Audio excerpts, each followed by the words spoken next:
Alors bonjour à tous, je suis content de vous voir, de voir que vous vous êtes déplacés en si grand nombre pour voir l'explication du cas réel qu'on a réalisé.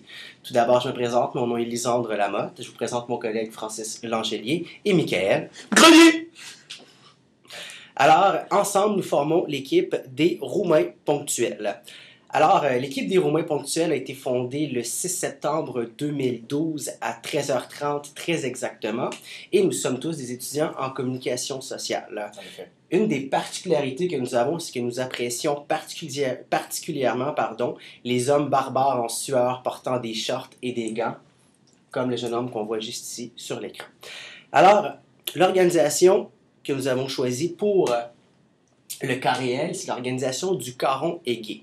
Alors, l'organisation du Caron Aigué, c'est une équipe de hockey qui évolue dans la Ligue nord-américaine de hockey, et ce depuis 2004. La mission de l'organisation, évidemment, c'est de gagner des matchs de hockey tout en accumulant du capital, évidemment. Et l'équipe du Caron Aigué est située au Colisée de Trois-Rivières. Donc, la personne que nous avons rencontrée, le directeur des communications, est M. André Rancourt, qu'on peut voir juste ici. Alors, à la première rencontre, nous pensions rencontrer un homme en veston et en cravate, mais quelle fut notre surprise quand nous avons vu un homme vêtu d'une chemise à carreaux, de souliers très discutables et de bas bruns. Puis des jeans assez pâles. Là, des jeans assez pâles, effectivement, Francis. Avec un local non approprié pour... non, il y avait une cafetière dans son local, il y avait quasiment une cafétéria dans son local, soit dit en passant. Son micro-ondes mettait aussi son écran d'ordinateur, donc... C'est vrai, c'était facile de confondre les deux. Alors, M. André Rancourt, qui est le directeur des communications de l'organisation du Caron Aigué, qui cumule diverses expériences dans le domaine des communications. Il a travaillé à la radio, il a travaillé comme journaliste et il a même suivi le Canadien de Montréal dans les années 80. Alors, sa mission, Francis, c'est de promouvoir évidemment l'équipe au sein de la population mauricienne, précisément à Trois-Rivières, mais on peut déborder aussi en Mauricie, et surtout d'assurer une image positive de l'équipe à travers la population. Donc oui, Michael, comme on allait l'expliquer, la situation initiale pour les Caron Aigué, c'était en fait, M. Rancourt était censé faire une conférence de presse pour l'équipe du Caron Aigué. La conférence de presse devait avoir lieu, je pense, environ mi-octobre. Oui, c'est ça, pour le début de la saison, exactement. OK. Puis c'était censé avoir lieu au Carrefour de Trois-Rivières-Ouest pour présenter tous les joueurs du début de saison. Malheureusement, faute de temps, faute d'argent et probablement faute d'organisation, la conférence n'a pas eu lieu, donc on a dû changer de tactique pour notre observation d'activité de relations publiques. Donc notre plan B pour l'activité de relations publiques, ce fut de participer et d'observer la galerie de presse entre les médias et l'équipe du Caron Aigué, voir l'interaction entre ces deux camps-là. La situation initiale, c'était un match important. Il y avait des journalistes présents pour l'événement. Puis la situation idéale, dans le fond, c'était d'avoir une bonne couverture médiatique pour le Caron Aigué et d'emmener, bien sûr, plus de participants, un plus grand nombre de personnes qui observent. De spectateurs, merci. Spectateurs, c'était le mot. Pour les prochains matchs du Caron Aigué. Je vais céder la parole à mon collègue Michael. Oui, c'est ça. En fait, on avait deux tâches. C'était des tâches assez passives, là. Il fallait observer et prendre des notes. Donc, on avait tous le même rôle. Est-ce que tu pourrais nous expliquer un peu plus longuement le graphique ici, Francis? Oui, bien sûr. Dans le fond, pour notre observation, nous avons représenté notre observation avec deux paires de jumelles.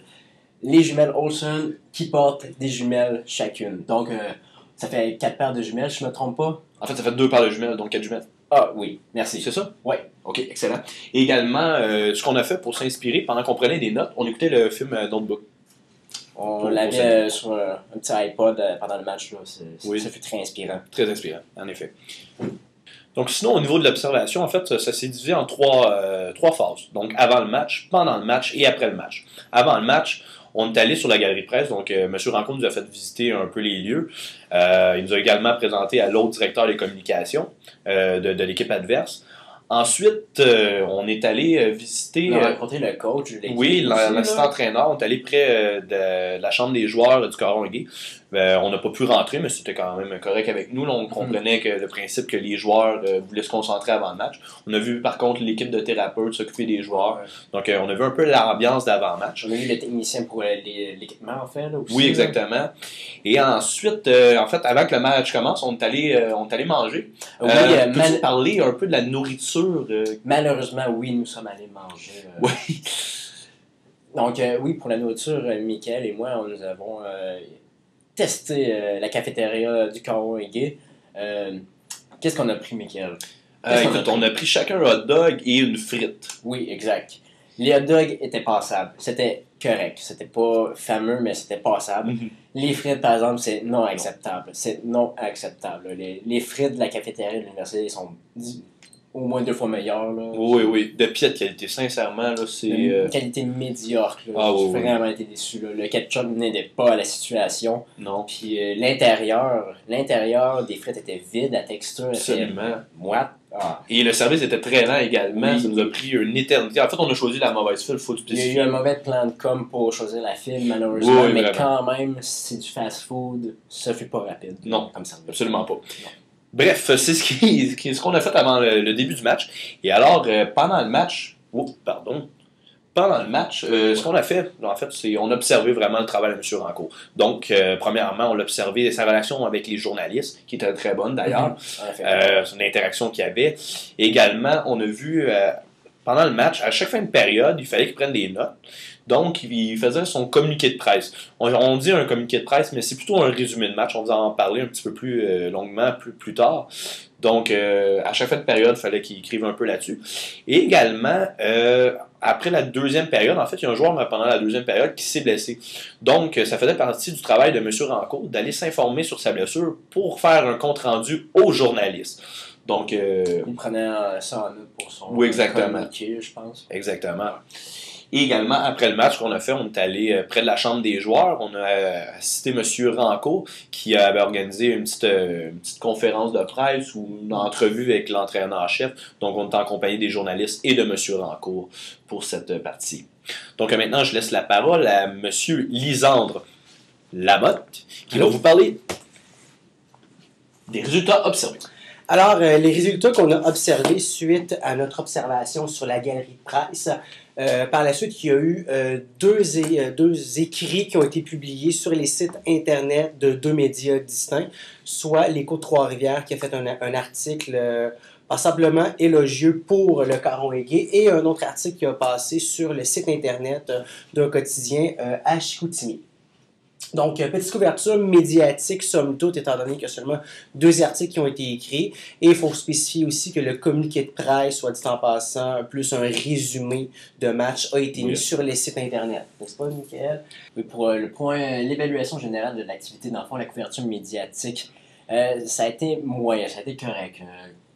Oui, correct, en fait. Là, je pense que...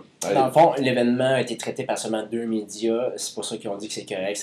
Il aurait pu avoir plus de médias, dont le Nouvelliste qui est qui n'était pas présent. Malheureusement. Sinon, on dit que c'est quand même bien parce que malgré la défaite du Caron Gay, l'équipe a quand même une bonne image pour le public. Là. Fait que ça, c'est toujours excellent. Là. Sinon, les objectifs...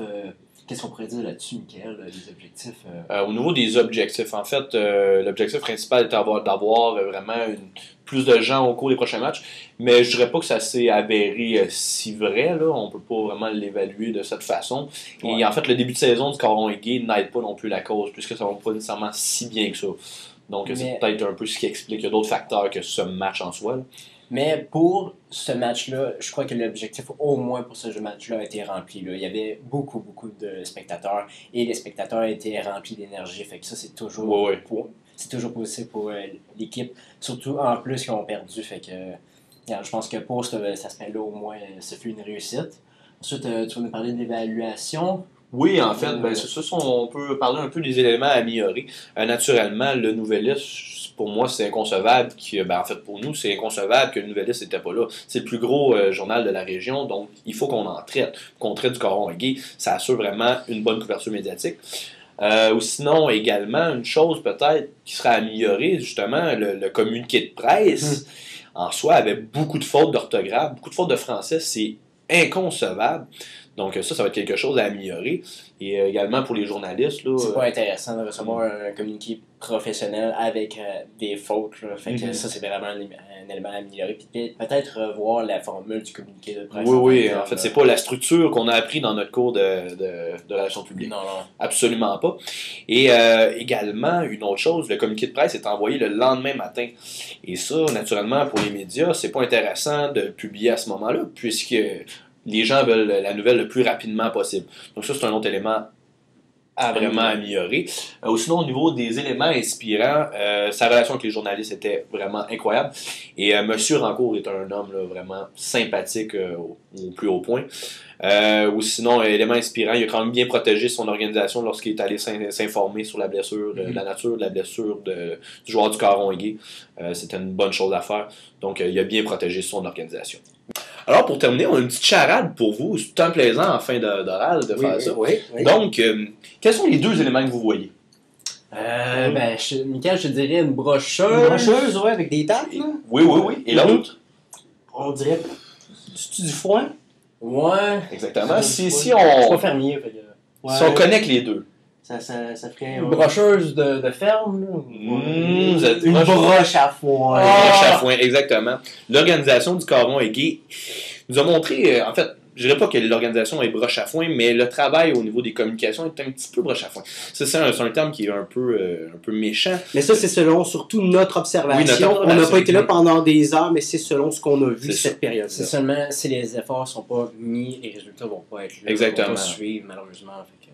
En fait, c'est ça. Souvent, on a ramené la notion d'argent. OK, on n'a pas d'argent, on peut pas faire ci, on peut pas faire ça. Mais des fautes d'orthographe, ça n'a pas rapport avec l'argent, là. Effectivement. Donc, sur des points comme ça, c'est un petit peu décevant. Par contre, on a quand même appris des choses. On a appris, naturellement, d'avoir une bonne relation avec les journalistes. C'est très important. Également, de protéger son organisation, ce qu'a fait M. Rancourt de façon formidable. Effectivement. Par contre, ce qu'on a appris, c'est qu'il faut mettre les efforts puis pas se dire on n'a pas d'argent donc on ne pourra pas rien faire. C'est pas vrai. Il y a des moyens de faire certaines choses, des activités de communication qui sont un peu moins dispendieuses. Il y a des miracles qui peuvent Et se ça, faire avec peu de budget. Oui, exactement. Donc, je pense qu'à ce niveau-là, il y aurait une amélioration à avoir, Effectivement. assurément. Mais en somme, on a quand même apprécié notre communication. Enrichissant. Donc, maintenant, pour la conclusion. Donc, en guise de conclusion, je vous remercie beaucoup tout le monde de vous être déplacés en cette journée de tempête. Merci. Oui. Merci, vous aussi. Merci à vous. Messieurs. Ça fait un plaisir, Merci messieurs. beaucoup. Merci. Merci beaucoup. Nous avons apprécié l'observation que nous avons faite avec le Caron Aigué. Et sur ce, nous vous souhaitons une excellente fin de journée. Joyeux Temps des bonne fêtes. fête. Joyeux Noël.